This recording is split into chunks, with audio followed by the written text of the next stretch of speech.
All right, well, it's good to be with you for our discipleship video. This is week 9 of Mark's Gospel, which means this is the last week we're in the book of Mark. I hope it's been a fruitful study for you and that you've had just a great time wrestling with the stories that Mark presents to us about Jesus and what it means for us to follow Christ. Today we're looking at the end of chapter 15 and then in 16 at the cross and the resurrection, how integral these stories are for us as disciples of Jesus Christ. So let's go ahead and dive in. We're going to start in Mark chapter 15. In fact, I'm going to have you pause the video. I want you to read together Mark 15, verses 25 through 32. Go ahead and pause the video and we'll come back and talk about it.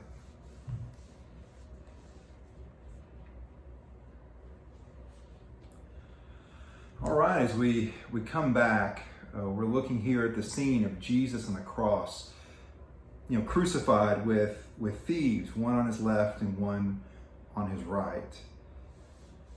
As I read through this in Mark, one thing stood out to me, and it reminded me of the request that James and John made of Jesus in Mark chapter 10.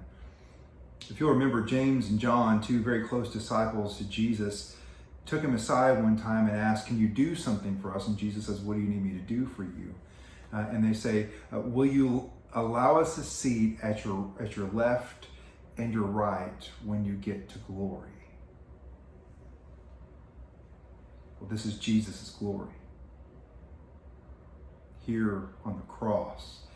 And that's why Jesus turns to them and said, "You don't know what you're asking of me. Can you drink the cup from which I'm going to drink? Are you ready for the baptism that I'm about to experience?" Of course, they agreed, not knowing that this is exactly what Jesus is speaking to. And we move past the scene there, and we see the people, the onlookers, as they're moving past Jesus, jeering at him, taunting him, saying, "Save yourself," right? And the religious leaders join in. You said you could tear the temple down and raise it again in 3 days. Why don't you save yourself? And I can just imagine there was a great temptation for Jesus to actually step off of the cross, to do just that, to save himself, but yet Jesus stayed.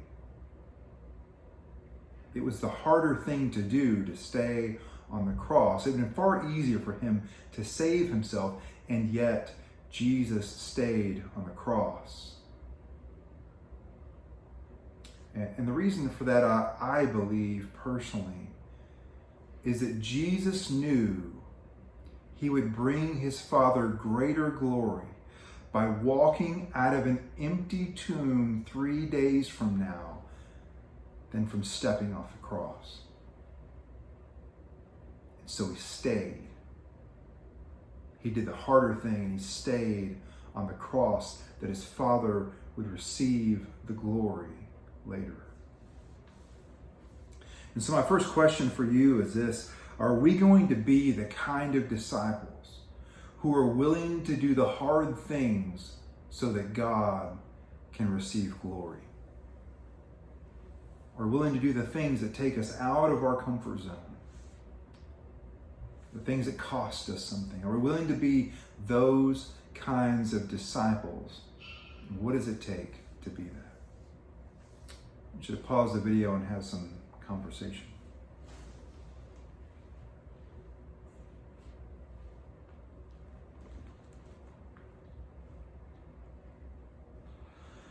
As we come back, we're turning our attention to Mark chapter 15, verses 33 and 34. They're just 2 verses, and I'm going to read them for us. "At noon, darkness came over the whole land until 3 in the afternoon. And at 3 in the afternoon, Jesus cried out in a loud voice, 'Eloi, Eloi, lama sabachthani,' which means, my God, why have you forsaken me?"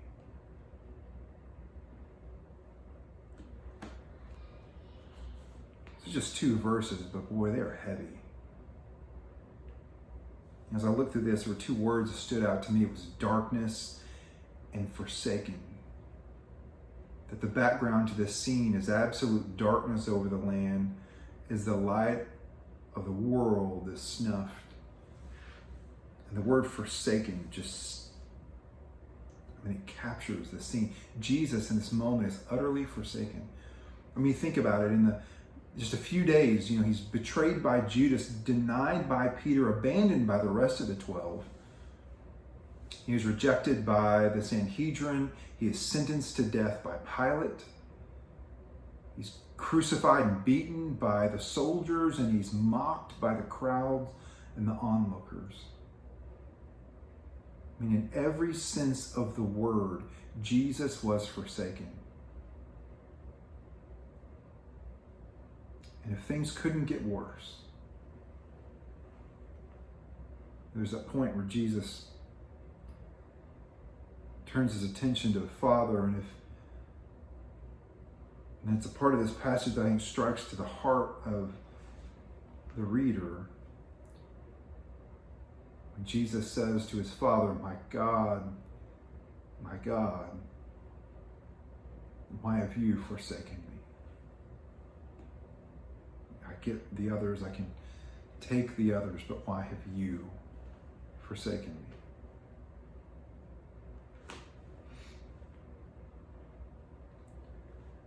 I think if we're being honest, and we've all been at a point in our life when we've felt something like this, being forsaken by others, and at times even we've questioned being forsaken by God.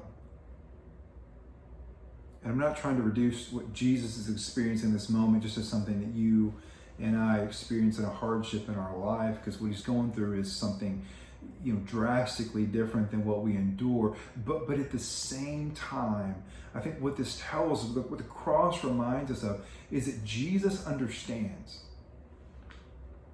That Jesus understands rejection. He understands hurt. He understands a feeling of being alone and of being forsaken. And that's a word of hope to us who endure things such as this. Jesus' words actually aren't the words of my God, why have you forsaken me? Are not words that Jesus pulled out of thin air. They're actually coming from Psalm 22. And it's an incredible psalm, and it's one I want you to read together, because it captures with great imagery what it means to walk in this life with God. It captures the lows, those moments where we feel just utterly forsaken, abandoned by even God, to the highs, the moments we're walking in God's victory, and everything in between. And you'll notice that Psalm 22 is broken into two parts, kind of the words of despair and abandonment in verses 1 through 18, and then verses 19 through 31 are more the hope-filled, clinging, grasping to hope. And so I want you to read this as a group. And I know it's 31 verses, take you a little bit. I want you to pause the video and read it as a group. But I have two questions for you when you get done reading it. And the questions are this: what part of Psalm 22 do you most connect with right now? Is it verses 1 through 18? Is it 19 through 31, somewhere in the middle? And what part do you need to make your prayer? Is there a statement or a phrase there that you need to begin praying based on where you are in your life with God? Let's pause the video and give you some time for that.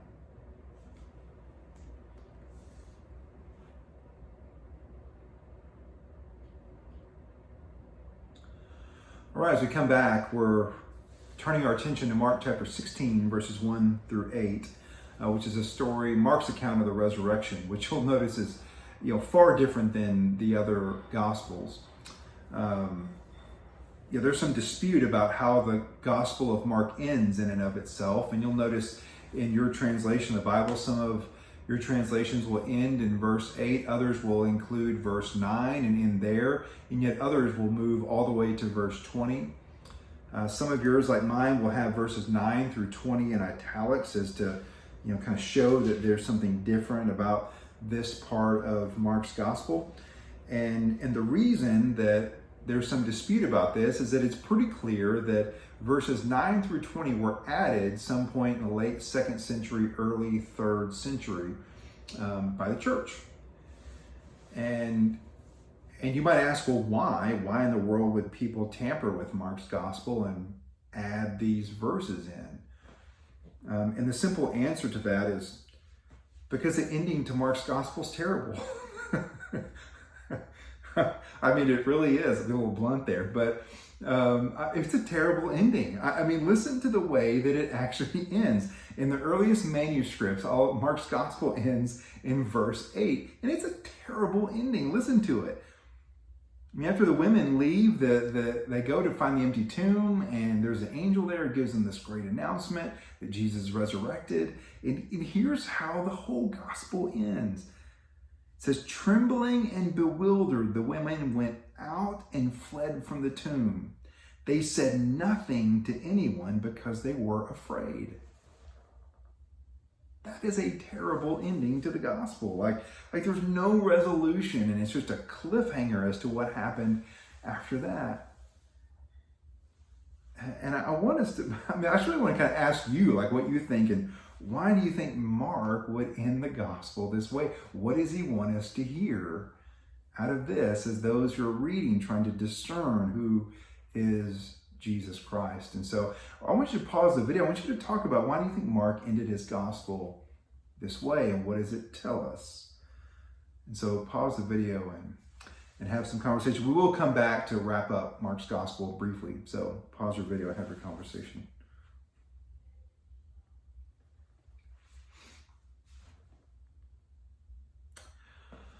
All right, as we come back, I hope you had some great conversation on the ending of Mark's gospel. As we look back at the women in the tomb, I find it really fascinating that all throughout Mark's gospel, Jesus is commanding people to be silent, and yet they speak. And here at the empty tomb, the angel commands the women to speak, and yet they're silent. Now, I really don't want to pick on the women because at least they're there, okay? The guys are long gone by this point. But what we see is the women are commanded to go and tell the story, and yet they remain silent. And why? Because they were afraid. Maybe they were afraid because they thought people wouldn't take their testimony because they're women. Maybe they thought they might be rejected based on what they shared. Truth be told, we've all been those kind of disciples. The ones who didn't tell the story because we were afraid. Afraid people wouldn't listen to us, or afraid we might be rejected, and so we just chose to remain silent. And that makes for a truly terrible ending. I think what Mark is telling us is that we can't be those kind of disciples. The world doesn't need those kinds of disciples. It needs the kind of disciples who will, with courage, say, here is why I choose to believe. Here is what Jesus has done for me in my life. This is my story and my experience with Christ. Will we be those kind of disciples who choose not to remain silent, but to tell the story? That's my prayer for us as we continue to follow Christ. Let's be those who share the story of the hope we have in Christ. May you be blessed as we follow Christ. Let's share in prayer together for the closing of our study of Mark's Gospel. Jesus, you are so, so good, and we are grateful for this story that tells us of who you are. We think back to that all-important question that's asked by you of your disciples, who do the people say that I am? And we affirm that you are Jesus the Christ, the Son of the living God. And we want to be a resurrection people of hope, even in the midst of this day. who choose to stand with courage and to tell the story of who you are and how you have so changed us. Give us such courage that we may honor you and bring you the glory you deserve. Amen. Thank you so much. May you be blessed.